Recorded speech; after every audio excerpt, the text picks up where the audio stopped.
Hello, everyone. Thank you for joining and welcome to our second installment of the Eat, Drink, Vote Facebook Live's weekly webinar series with Illinois Stewardship Alliance. My name is Kathleen Mueller. I'm the Northern Illinois Policy Organizer with Illinois Stewardship Alliance, and I'll be your host for this week's weekly webinar. I'm excited because this is our second installment of 9 of these discussions that's happening each Tuesday at noon from now until Election Day on November 3rd. So we're going to meet with farmers and partners to discuss some of the most pressing food and farm issues at stake this election season.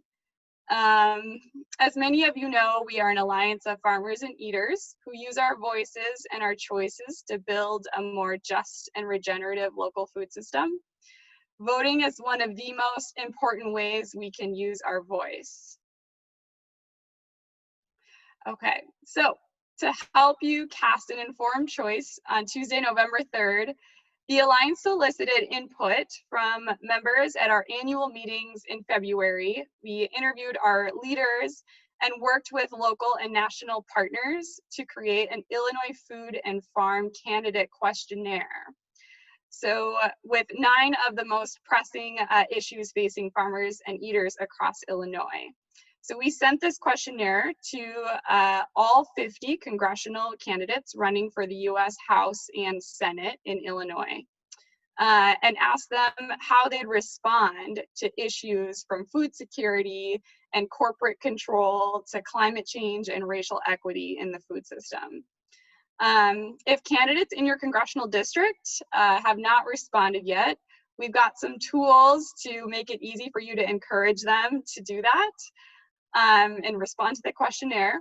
So you can visit www.ilstewards.org/IWantAnswers for everything you need to make reaching out to your candidates easy. You deserve to know where your candidates stand on the issues, so hit them up on social media and encourage them to fill out the questionnaire. And you can find all the info you need at that website, so ilstewards.org/IWantAnswers.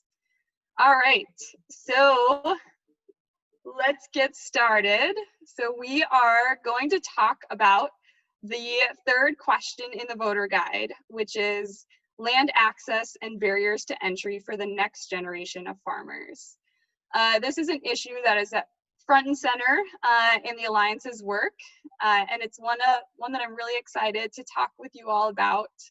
Many Alliance members are young, passionate first-generation farmers that are excited about starting diversified and resilient operations. So we have a few of them on the call today. So let me introduce you to them. We've got Katie Adams from Champaign-Urbana. She's the head farmer at the Savanna Institute, and she's also starting her own diversified orchard in East Central Illinois. And then we have Demarkius Medley here, who is a hemp and local food farmer in Galesburg, Illinois. Say hi, Demarkius. There we go. And then we've got Frank Rademacher from Gifford, Illinois, who is a farmer using regenerative practices. Hello, Frank. Thanks for joining us. And then we also have Nathan Aaberg, who is the Director of Conservation and Working Lands at Liberty Prairie Foundation. And that is located in Grayslake, Illinois. Hi, Nathan. And then we've got Cassidy Dellorto-Blackwell, who is the Farmer Training and Program Manager at the Land Connection in Champaign, Illinois. Okay, so thanks everyone for joining us. I'd love to have each of you kind of introduce yourself in a little bit more detail and kind of tell us about your farm and operation or your position at the organization you're with. So Katie, I'll turn it over to you. I'd love to hear more from you. Hi, thanks so much for inviting me to this conversation. I am currently based in Champaign-Urbana, which is on the ancestral lands of the Peoria, the Kaskaskia, the Piankashaw, the Wea, the Miami, the Muscotan, the Odawa, the Asuk, the Meskwaki, Kickapoo, the Potawatomi, the Ojibwe, and the Chickasaw peoples. It's important to acknowledge where we are and whose lands we're now stewarding, and that the land still carries the stories of these Native nations and their ways that they're working through how to continue to share their struggles for both survival and identity. My work at the Savanna Institute as the demonstration farm manager there kind of weaves in these ancestral land practices through agroforestry, which is the intentional combination of trees and agriculture. And my work there spans 3 different farms across the state, and as well as an internship program to really train the next generation of agroforestry farmers and to show what's possible across our landscapes. In addition to that, I'm really blessed to run a Apple CSA with my partner John on rented land, and I'll share a little bit about our land access journey and some of the challenges that we're facing and the opportunities that we see. Thanks. Thanks, Katie, and thank you for that land acknowledgement. Yeah, especially talking about the next generation of agriculture and farmers, it's really important to understand, you know, who were the original stewards of this land. So we'll turn it over to Demarkius. Would you like to introduce yourself and tell us a little bit more about your farm and operation? Hello, everyone. Thank you for having me and considering me for this conversation. Can you hear me okay? Yes, you sound great. Okay, thanks. So I own Greenlords Farm located in Galesburg, Illinois. It's an urban farm. This is about 4 acres in size. My brothers and I started it back in 2017 as mainly a aquaponics growing operation where we raise fish and vegetables in a closed loop system. And along with that, we run an after school program in town that focuses on, you know, just helping kids with their studies, physical activities, because it also is a boxing gym, which my brother is a professional boxing coach. And also our plan was to incorporate farming into the curriculum as well. So yeah, we mainly grow leafy greens, lettuces, and things like that in our aquaponics system. And also we grow hemp for CBD. So this is our 2nd year growing hemp. We're really excited about that. So yeah, that's pretty much us in a nutshell. Awesome. Thank you so much. Can't wait to hear more about what you're doing when we get into the conversation. Frank, we'd love to hear from you and hear about what you're growing. Hey everybody, thanks for having me. My name is Frank Rademacher. We farm in East Central Illinois, me and my dad.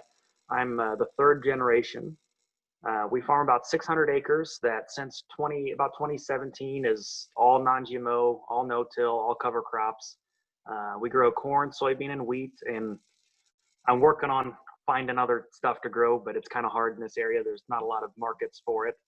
And so basically we've been using regenerative practices for a while. And so every year we kind of get more aggressive doing that. Next year is a big milestone. We'll be 100% insecticide free going forward, which is cool. And really eventually, you know, we're hoping to be, you know, using half the fertilizer, half the inputs that the neighbors are using. And one thing that kind of sets us apart is this area that we farm is not really known for conservation.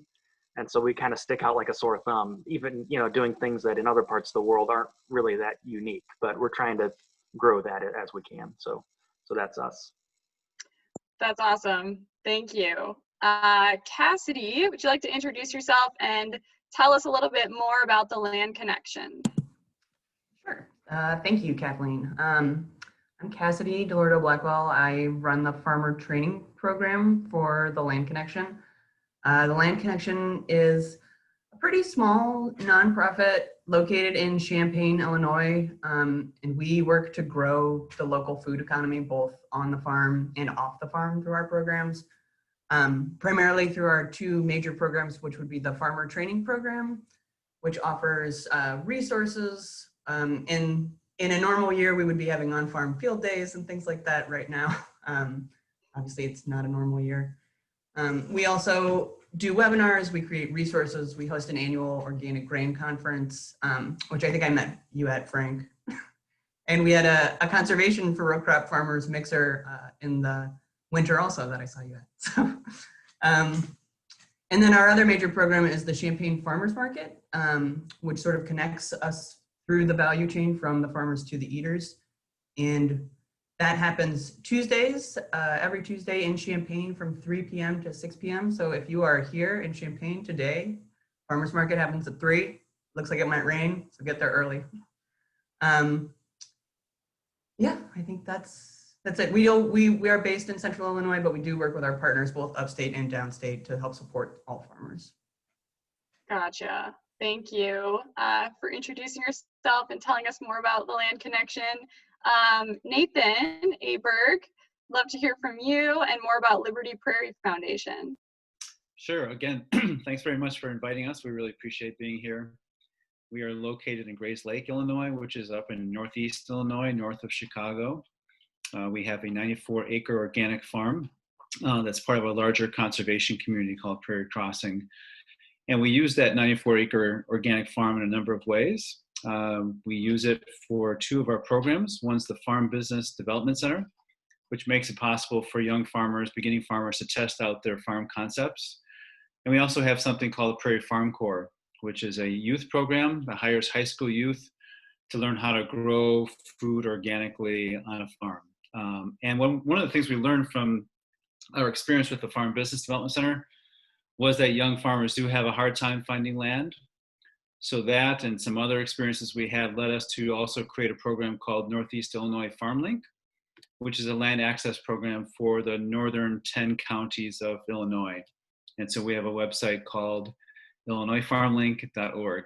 And last thing, speaking of land access, we lease out about 42 acres of our land to Prairie Wind Family Farm, which is an organic vegetable farm run by Jeff and Jen Miller.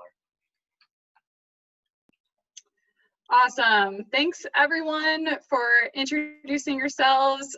We have an amazing crew here today to kind of explore our topic, which is land access and barriers to entry for beginning farmers. So this was the 3rd question out of 9 questions we asked congressional candidates in our Food and Farm Voter Guide questionnaire. And if you're looking to follow along at home or at your home office, you can download the candidate questionnaire at ilstewards.org/I-want-answers. And you can urge your candidates to fill out the questionnaire there. Okay, so let's jump in. I'd like to, kind of get started here.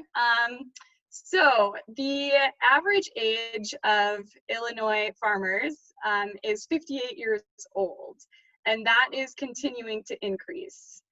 So I want to look to some of our young farmers here, Katie and Demarkius. I want to ask you, what inspired you to choose to be a first-generation farmer despite the obstacles in starting a farm business? Katie. Thanks.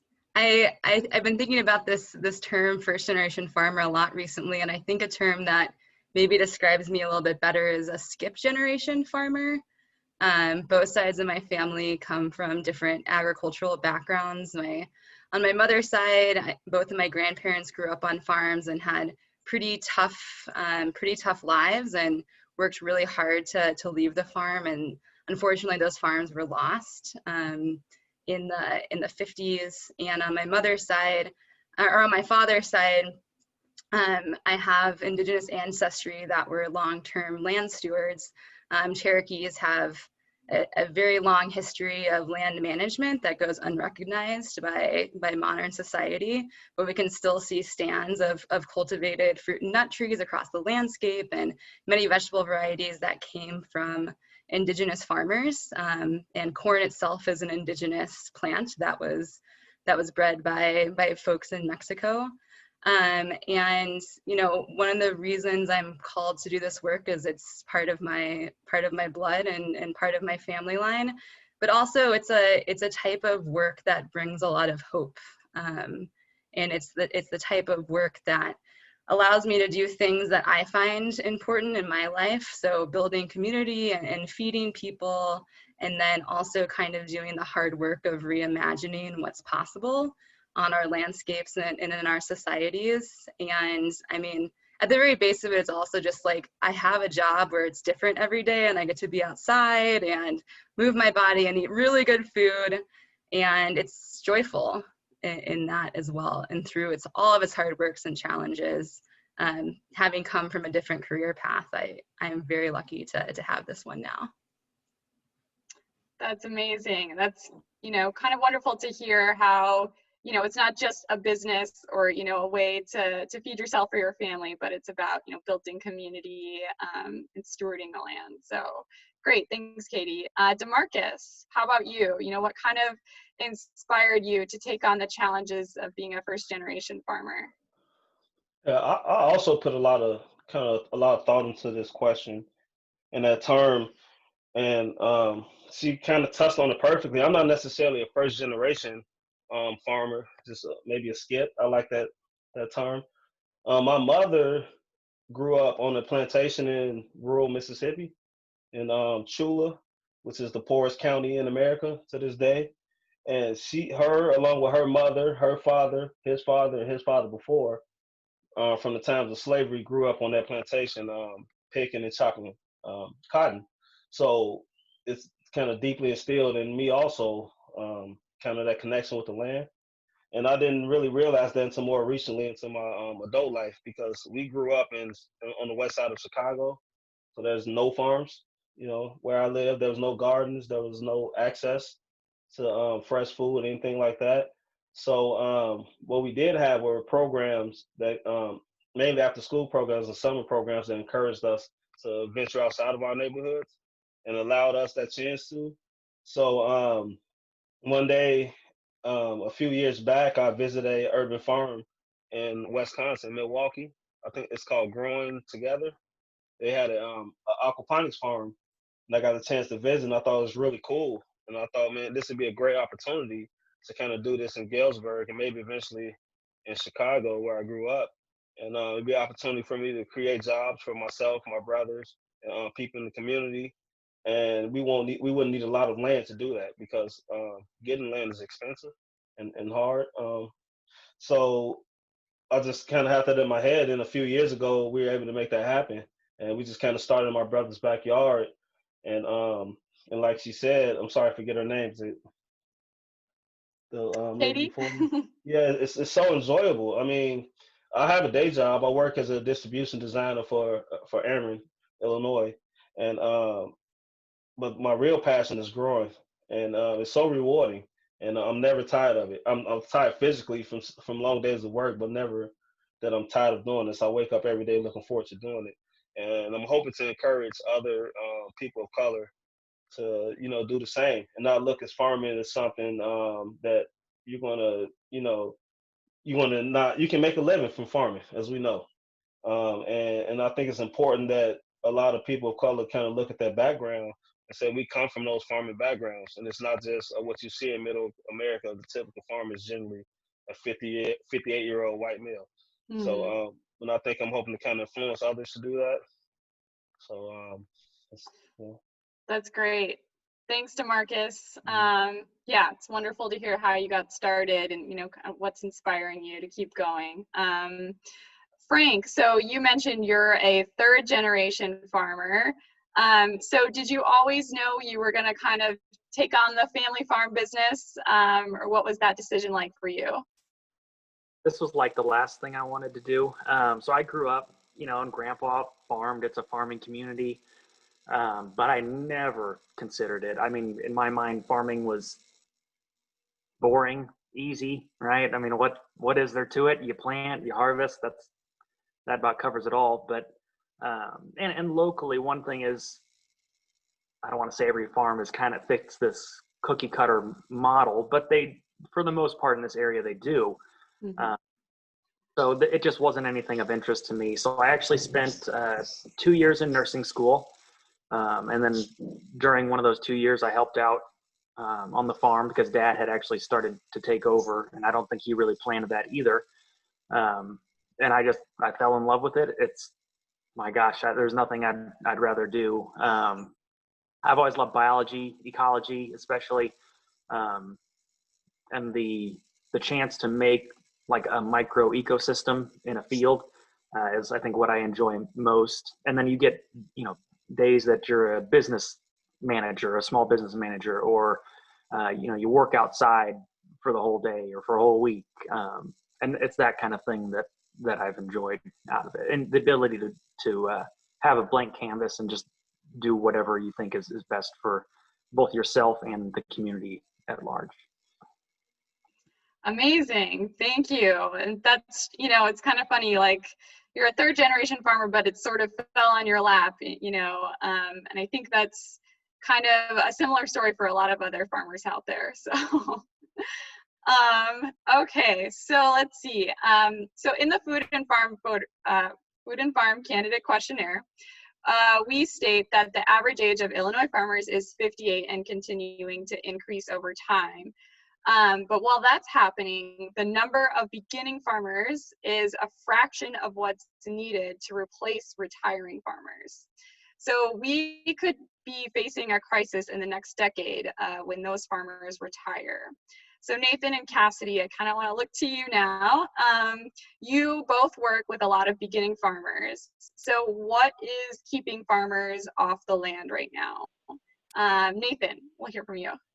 Boy, there's just a lot of factors. I mean, farmers only make up 1.3% of our population. So the needs of farmers aren't very well known by the rest of our society. And farming is not just growing crops, it's also being able to manage business, market, all those different things. So that's a complex thing. And if you're asking someone who's just starting out to master those all at the same time and keep your cash flow, maybe buy some equipment, it just gets super complicated as a business. And I'd say also, as you get closer to major cities, the landscape gets more fragmented. So it's much harder to socially connect with each other. If you're a farmer looking for land, how do you find that right parcel of land? If you're a landowner looking for a farmer, how do you find them? And especially for beginning farmers who can't necessarily use an 80-acre corn and bean field, they need something more specific and more special, or smaller scale. That just becomes very difficult to find. So those are some of the highlights I would bring to people's attention. Gotcha. So yeah, the access to land and just understanding how to connect with people who are selling is just tricky business there. I would just jump in. There are a lot of government programs designed to help farmers, but those are like a whole different language of acronyms and requirements and that kind of thing. If you're not from kind of a farming background, that can be pretty intimidating. When you said that, Nathan, I saw all the young farmers' heads start shaking, like, yep. So yeah, we'll get to that in a little bit here, but yeah, that's a big challenge, big hurdle that you have to face when starting out. Cassidy, what about you? What have you seen as sort of keeping farmers off the land and making it more difficult? I mean, I think I would agree with everything that Nathan said for sure. And I think the point that Katie made earlier about being a skipped generation farmer is really huge, because if you're in that situation, like, I mean, Frank is in a really awesome situation, right, where he was able to sort of be in a living laboratory and experiment with this opportunity to see if it was a career he could follow. Whereas for a lot of us, if we might want to start to farm and have been separated from our generational connection to it, it's a lot harder to get into it. You don't get that inherent knowledge transfer generation to generation. You don't get those relationships that are really important for you to be able to figure out how to access markets, how to assess your business. That knowledge could all be passed down in that sense, and we are losing some of that. I also think what Demarkius mentioned about doing summer programs at his spot is great, because I do think a lot of young people are missing just the connection to the landscape and to nature, and we've lost a lot of value in sort of helping kids to recognize how important it is to steward their environment, and getting them connected to the ecology and the landscape sooner. I think can help them, make more responsible choices as citizens generally, but also get more connected to all of the intricacies and complexities that actually create our local food systems and would help you be a more responsible consumer, if not a farmer yourself. Mm-hmm. Great. Any other quick thoughts from the farmers here? You know, is there any other reasons that weren't hit on that's making it difficult to get started? I mean, I agree with what they said. I mean, it's not, for me, I have to do every bit of research myself to find anything about government funding, things like that.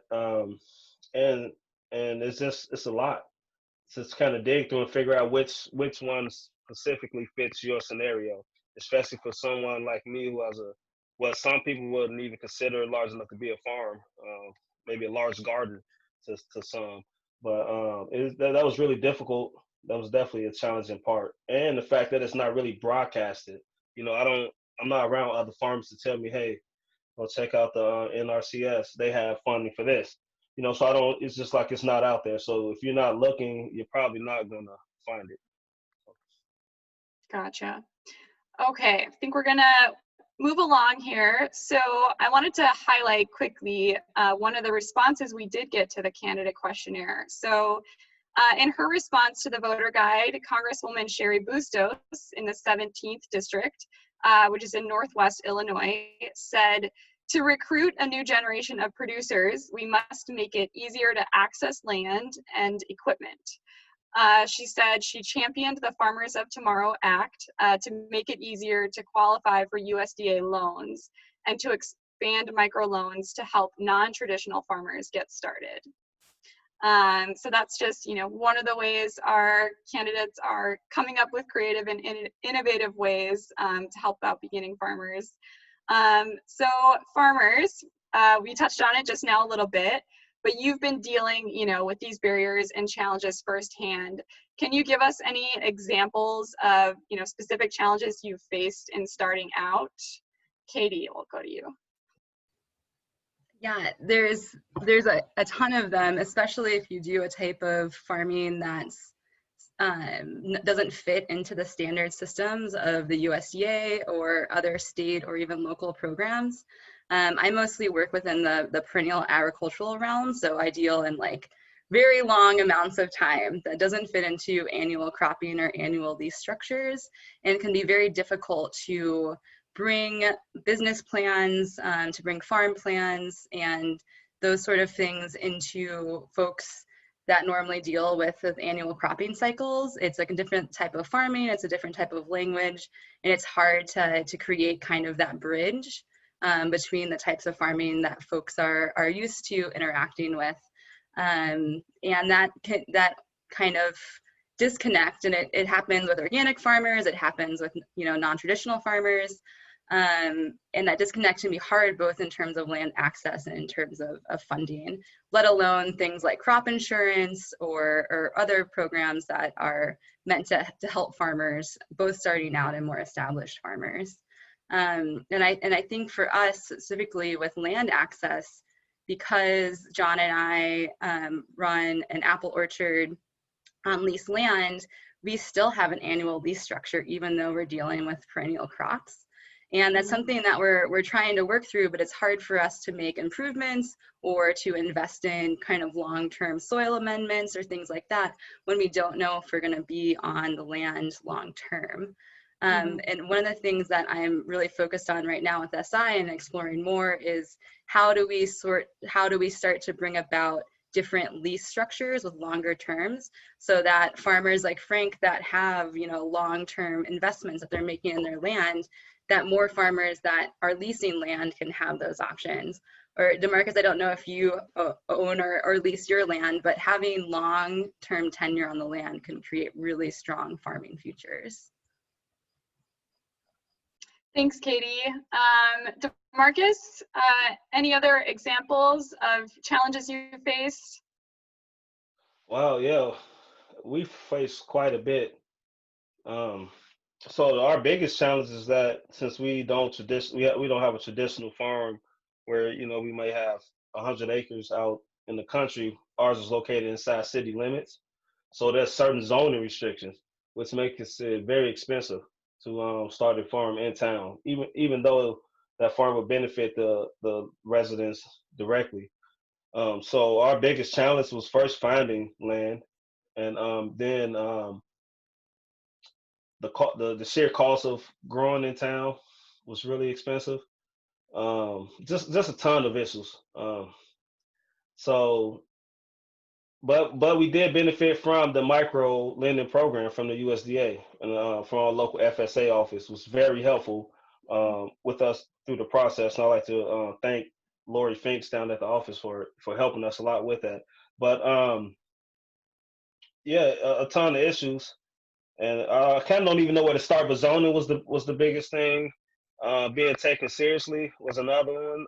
Actually, our land is still being taxed as an industrial parcel, so the taxes are really expensive, and they won't even allow me to be taxed as a farm. Yeah, for multiple reasons, but yeah, that's definitely challenging. And I think if we're going to encourage more young people to grow, especially in urban environments, we're going to need to, kind of address those issues of zoning, because that right there can stop you before you can even set foot in the door. Demarkius, I know when we talked a little bit, you mentioned having challenges, in growing hemp in a urban area. I'm just curious to hear more thoughts on that and any challenges you experienced doing that. Oh yeah. Well, so I don't look like the typical farmer, so I think that kind of I'm very stereotyped in this community by I believe law enforcement and city officials, because we have issues with law enforcement. When growing industrial hemp in town, we had issues with theft. So it's kind of almost a year ago today, I was out tending to my hemp crop before my day job, and the days started getting shorter, so it's still dark.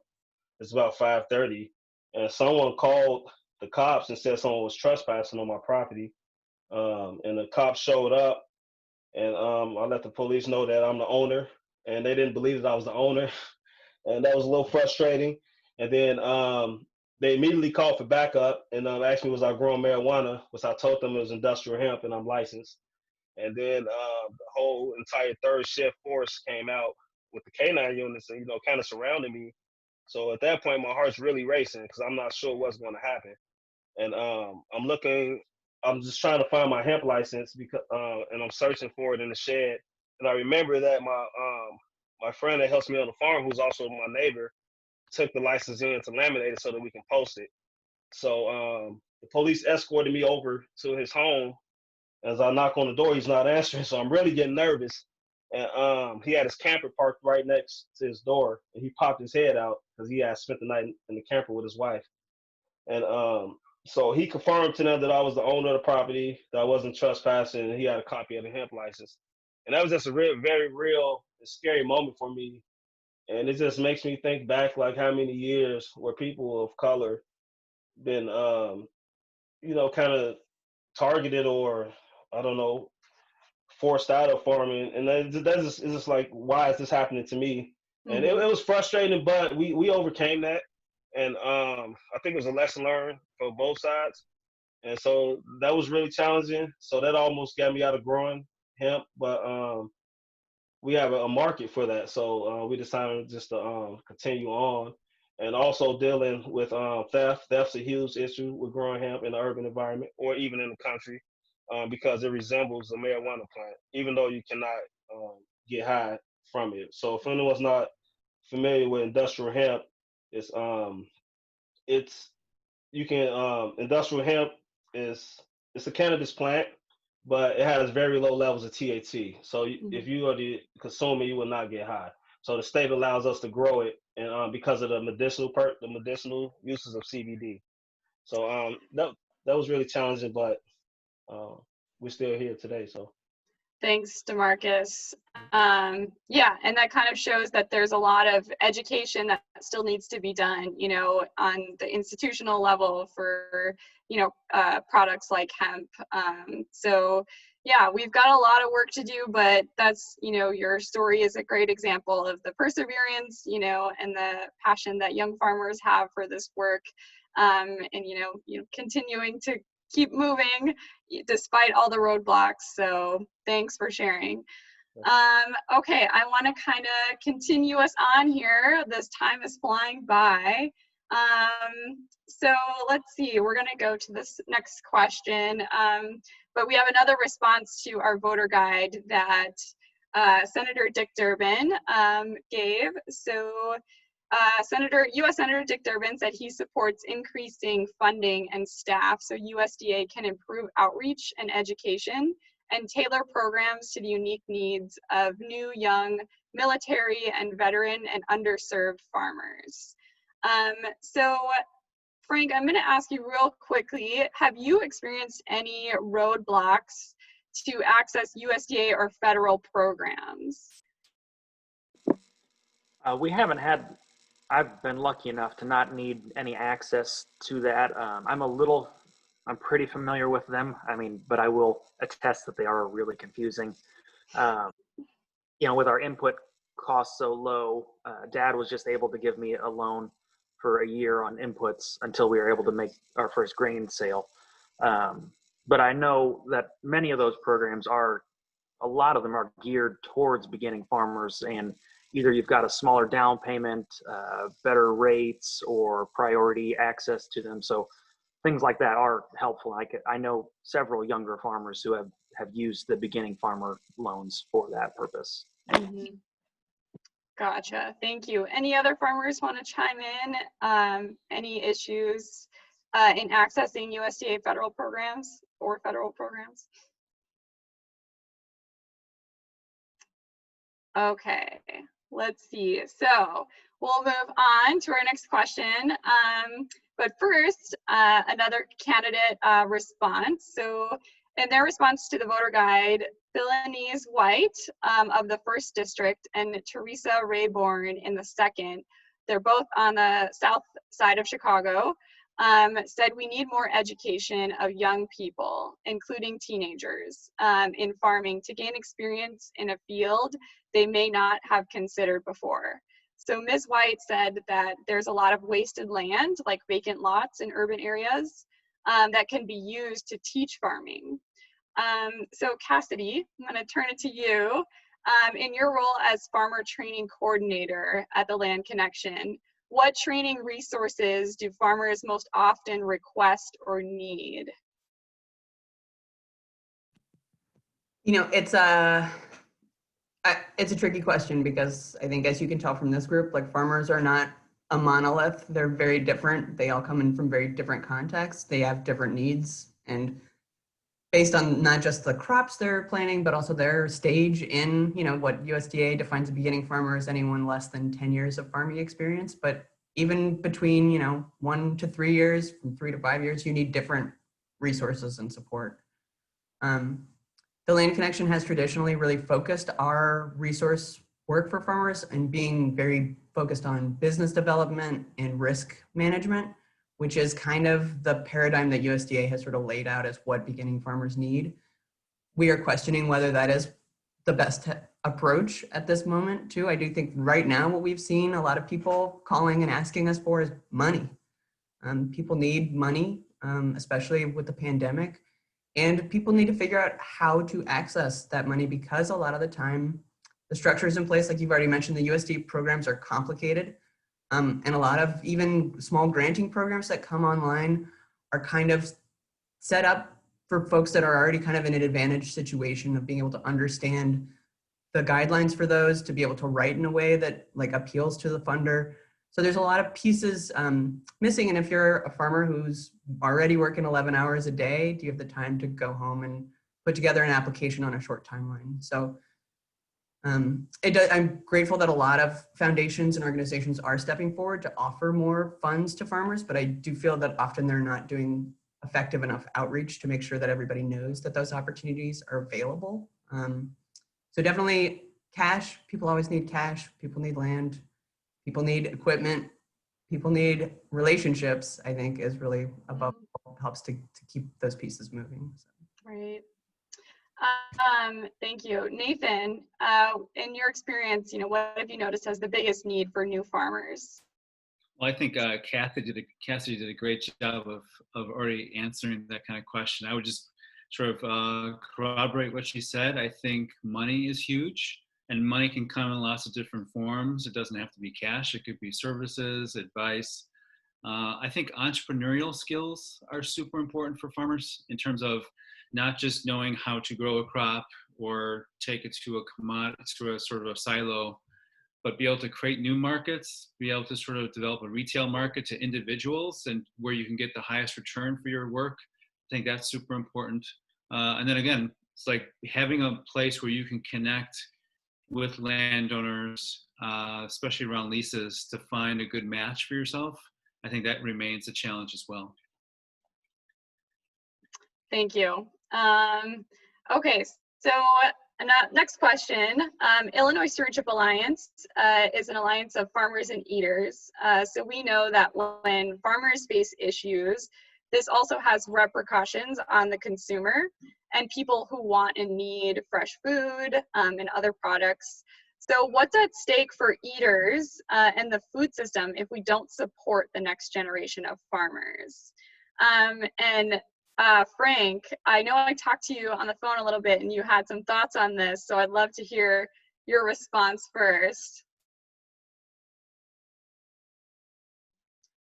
If you're good. Had to walk in on my meeting. Yeah, I think obviously food affects everyone, and it is important to vote, but it's also, you know, politically, but it's also important to vote with money and words of support. I mean, because no solution to this is going to be just political. I think it's going to be a blend of, you know, social and cultural changes, and business too. You know, larger companies every day are coming out in support of practices like these and payments for practices that include cover crops and that kind of thing. And so you know, if you want to see change, you have to definitely, don't be afraid to get involved or to ask questions of local farmers or, you know, anyone in this group would love to talk to anybody if you have questions about that kind of stuff. That's great. Cassidy or Nathan, any thoughts on, you know, what's at stake for the consumer if we don't support the next generation of farmers? Nathan. Sure. I guess I would go in first of all for health. I think in general, a lot of the beginning farmers really care about how they produce the food. And a lot of our public health issues, whether it's cancer or heart disease or whatever else, all come from what we eat. And so if we don't have the right sort of cohort of farmers coming up who care about what we eat, then we could be in trouble. I have a friend who, he and his wife were trying to have a baby and they couldn't have a baby and they couldn't figure out why. They had to go for artificial, that wasn't working. They learned that nutrition could possibly be an issue. So they changed their habits and they're now about to have their third child. And I think we way undervalue the importance of farming for our health.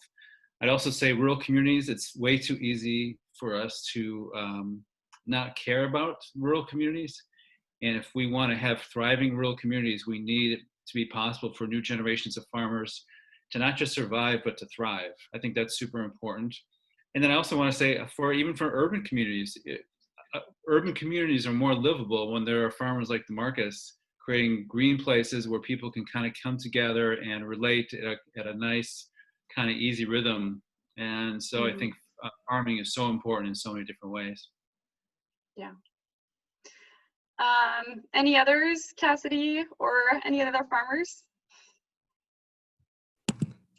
I say that it's kind of, farming can be a sort of litmus test on what's happening in greater society. And young farmers, at least in my experience, are imagining a completely different way of growing and a completely different way of living. So through our work on the land and the types of farming that we do, we're not only growing food, but we're kind of growing a new way of building community.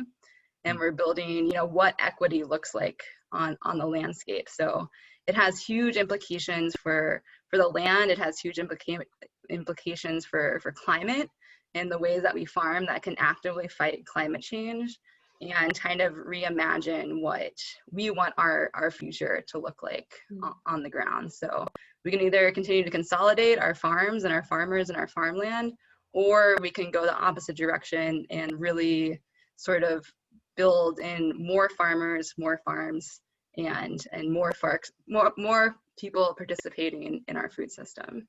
Mm-hmm. Yeah, it's kind of like, you know, what are the other pieces in the chain too? You know, the infrastructure pieces that need to be added. Cassidy, you were going to say something. Yeah, I would just echo Katie completely with the consolidation. I think is a real fear that we should be more concerned about the landscape getting owned more by corporate interests and foreign entities, and that also limits beginning farmers' ability to get on the land. And I think what Katie said also, that like young farmers have these new value systems and new production methods, and USDA needs to wake up and understand that they need to start thinking about these programs in this new, more holistic sense and make it something that actually fits the kind of farming that new farmers are going to be doing. Yes. Demarkius, any thoughts on that? Yeah, I think the people affected mostly are poor people that live in the areas that don't have access, like areas where I grew up, and even areas where we farm is considered a food desert. And those are the people who are going to continue to be affected by this if we don't start encouraging these different methods of farming and these unique ways of growing. Because even in our situation, which it just seems so crazy to me sometimes, like we put all of our own money into this project, we with very little assistance from the people in charge, and it almost, you know, it limited us. It's almost, you know, made us not even be a business anymore because of some of the issues we had. But if we can have more support and from the local government and from those in charge, we can really make something special, because we're doing something really unique. We're growing with something like aquaponics, so we can raise protein and vegetables in a closed loop system. And we're also doing no-till methods and cover crops and things like that. Our farm used to be actually a dump. So we're turning a dump into something that's growing food, and we're pulling all the nasty stuff out of the ground, and we're putting things back in with hemp. Like hemp pulls all that stuff out of the ground and then and makes it better soil, you know, from year after year. Like we aren't we don't have a lot of experience in farming, but with these techniques that we're doing, I think are very, very important to building like microbial life into our soils and amending our soils and not tilling and things like that. We can encourage others that we can grow a ton of food in a very small amount of space. And I think that's what makes us unique, and we can show others how to do that. I was hoping I can give you guys a tour of the farm, but it's raining, because we're doing some really cool and unique things, even with the hemp, that people around here, you know, will be amazed to see. It's just so different.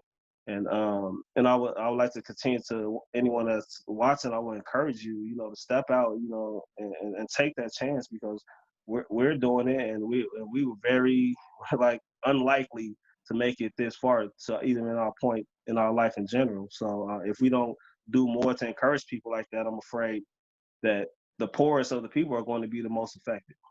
Mm-hmm. Thank you. And I'm bummed we can't see the farm. That would be super cool right now. But it's good that we're getting some rain.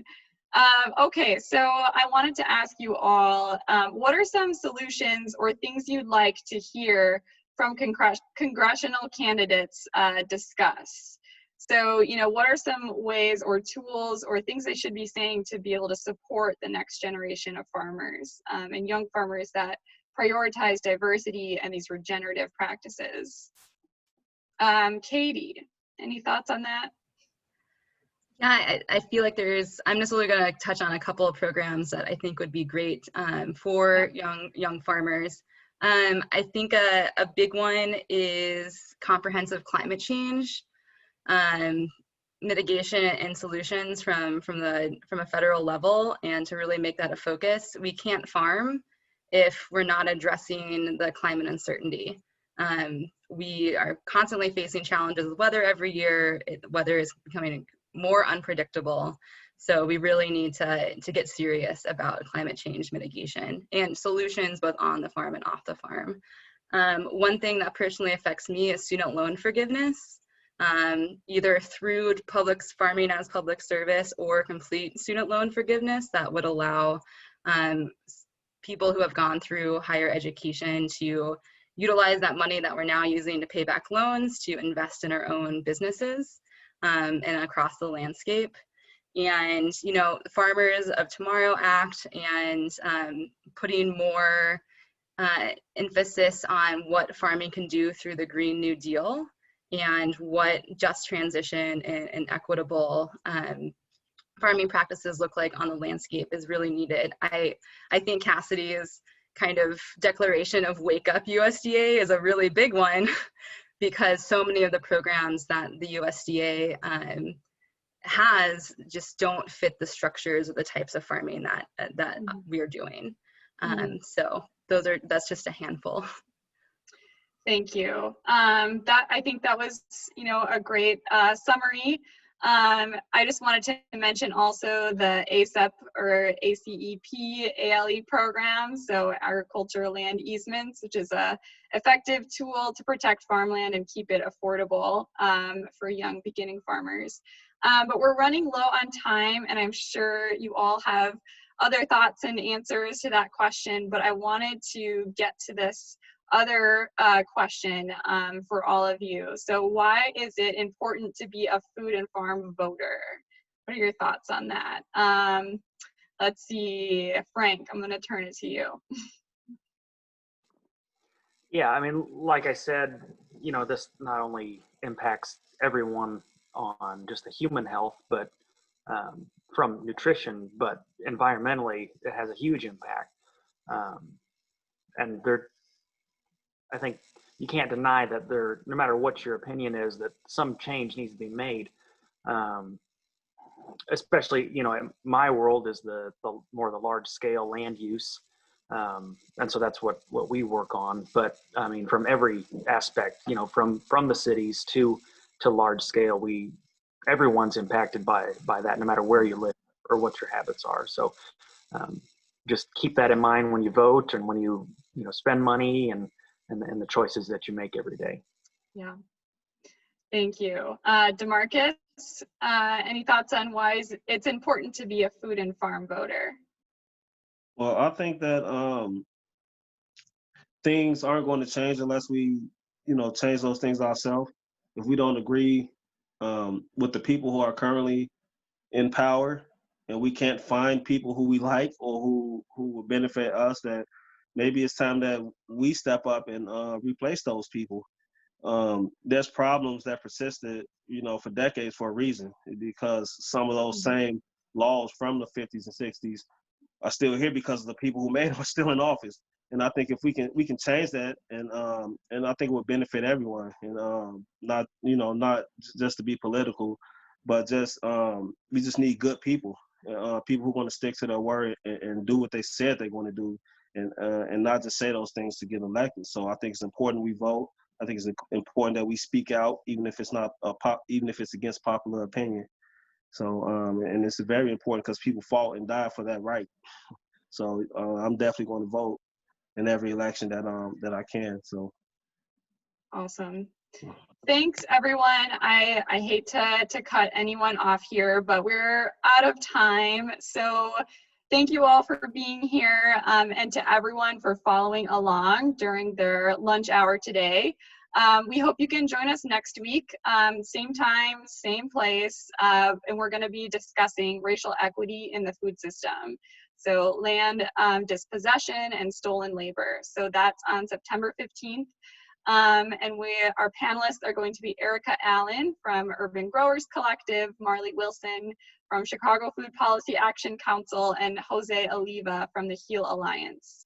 And the next week's conversation is also happening during Cook County's second annual Racial Equity Week. So we'll share a link to learn more about all the virtual events regarding that next week. So in the meantime, you can help make food and farm issues matter this election by urging candidates for Congress in your district to complete the Illinois Food and Farm Candidate Questionnaire as soon as possible. The days are counting down to elections, so visit ilstewards.org/IWantAnswers for your candidates' phone numbers. There's a phone script and everything you need to know about contacting them, so it's really easy. You definitely deserve to know where your candidates stand when it comes to food and farm issues. So make sure you're educated and encourage them to fill out the questionnaire. All this work is powered by members, and you can become a member of the Alliance at ilstewards.org/join. So thanks everyone again. We'll smile quickly. I know our tech person behind the scenes is taking some photos, so it was great talking to you all. I really appreciate it. So thanks for tuning in, everyone. Thank you. Okay, I think we're off.